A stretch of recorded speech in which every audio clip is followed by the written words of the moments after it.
Okay, so I had mentioned previously that I created from cuttings some elderberries. I had taken some cuttings off some existing plants and one that I found in the woods and had put them in the ground. I put them in water, rooted them, and then planted them. And what I have here is I actually have several. So let's see. These were planted last year. There's one. And what you can see, what I did was I put newspaper down, then I put grass clippings and rocks on top of that. And that was in an effort to keep all of these weeds down. And you can see like where I planted them, it's actually kind of, there's the herb garden, there's a walkway, and then here's where I put in these elderberry bushes. And maybe it wasn't the best spot, but this was kind of what I was envisioning. Right behind the herb garden was this area of kind of elderberries that would grow up, and as long as I could keep the weeds down, they'd be beautiful. So like I said, last year I did this newspaper and then grass clippings and then put rocks around them. I also, as you can see, put in some wood chips in there, and it did a pretty good job. And now they're coming back up here, as you can see, and so are some weeds and some stuff around them. So I decided to try something a little bit different this year to see how it works. And you can see this one's actually doing really well. And see all the new growth in here. And a lot of the grass clippings are still here and directly around the plant. They're not too bad. But if you come out just a little bit, you can see how much weeds are here, how much I need to cut back.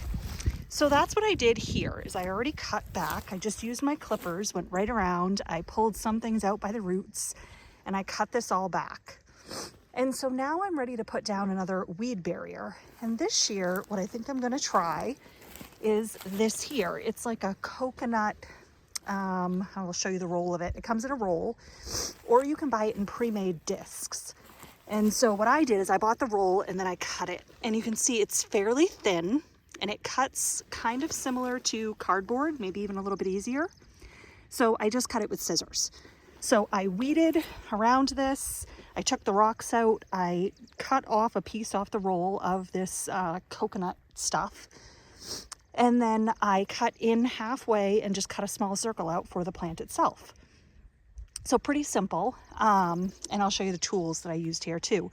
But then I put the rocks back on just to sort of hold it down.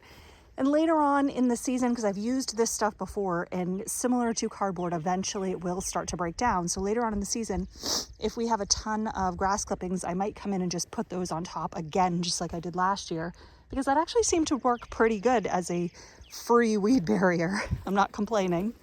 And so that's what I still need to do on the rest of these plants. This one's already weeded. I still need to put down the piece of coconut barrier. And then I've got the other three that I still need to weed around and then do that. So the items that I have here, this is the roll of that coconut stuff that I mentioned, and you can see it comes in a pretty good size roll. I don't remember exactly how much it was, but I got it on Amazon. Here are the clippers that I was using just to clip down all the weeds and get rid of all that stuff. I cut this coconut stuff with regular scissors, and of course I'm, wearing my gloves because of the poison ivy that I've been dealing with.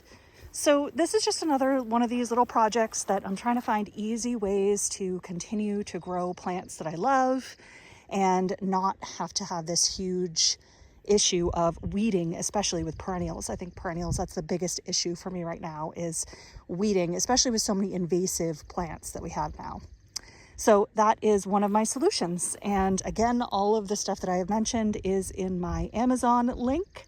So if you want to go check it out or maybe find it locally, at least you'll know what you're looking for. All right, thanks so much.